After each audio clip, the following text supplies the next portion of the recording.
ಸರ್ಕಾರ ಬಂದಿದೆ ಅವಾಗ ಎಲ್ಲರ ರೈತರ ಪರವಾದಂತ ನಿಲುವನ್ನ ತೆಗೆದುಕೊಂಡಿದೀವಿ.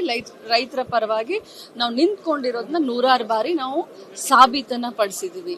ಈ ಬರೀ ರಾಜ್ಯ ಅಲ್ಲ, ಇಡೀ ದೇಶದ ರೈತರ ಪರವಾಗಿ ಕಾಂಗ್ರೆಸ್ ಪಕ್ಷ ನಿಂತ್ಕೊಂಡಿದೆ. ಆದ್ರೆ ಒಂದು ಮಾತನ್ನ ನಾನು ಬಿಜೆಪಿಯ ನನ್ನ ಎಲ್ಲ ನಾಯಕರಿಗೆ ಕೇಳಲಿಕ್ಕೆ ಬಯಸ್ತೇನೆ. ನೀವು ರೈತರ ಪರವಾದಂತ ನಿಲುವು ಏನು ನಿಮ್ಮದು? ರೈತ ಹೋರಾಟವನ್ನ ಹತ್ತಿಕ್ಕಲು ಏನು ನೀವು ಡೆಲ್ಲಿನಲ್ಲಿ 1 ವರ್ಷ ರೈತ ಹೋರಾಟ ನಡೀತು. ಆ ಸಂದರ್ಭದಲ್ಲಿ ನೀವೇನೆಲ್ಲ ಮಾಡಿದ್ರಿ?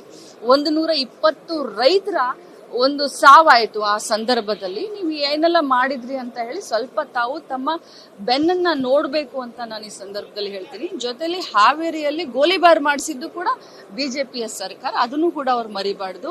ಮೊನ್ನೆ ರೈತರ ಆಶೋತ್ತರಗಳನ್ನ ಈಡೇರಿಸಲಿಕ್ಕೆ ಸರ್ಕಾರ ಕಬ್ಬಿನ ದರ 100 ರೂಪಾಯಿ ಜಾಸ್ತಿ ಮಾಡಿಕೊಟ್ಟಿದೆ. ಮೆಕ್ಕೆಜೋಳ ಏನು ಬಹಳಷ್ಟು ರೈತರಿಗೆ ಅನಾನುಕೂಲ ಆಗಿತ್ತು. ಇತ್ತೀಚಿನ ದಿನದಲ್ಲಿ ಮೆಕ್ಕೆಜೋಳದ ಪರವಾಗಿ ರೈತರ ಹೋರಾಟ ನಡೀತಾ ಇತ್ತು.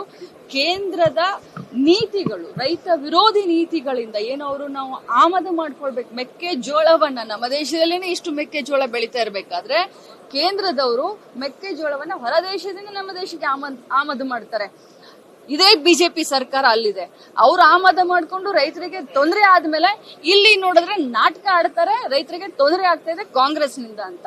ಹೋಗಿ ಇವ್ರು ಮೊದಲು ಕೇಂದ್ರ ಸರ್ಕಾರ ಬಿಜೆಪಿಯ ನೀತಿಯನ್ನ ಪ್ರಶ್ನೆ ಮಾಡೋದನ್ನ ಬಿಟ್ಟು ಕಾಂಗ್ರೆಸ್ನ ಪ್ರಶ್ನೆ ಮಾಡ್ತಾ ಇದ್ರೆ ನಾಚಿಕೆ ಬರ್ಬೇಕು.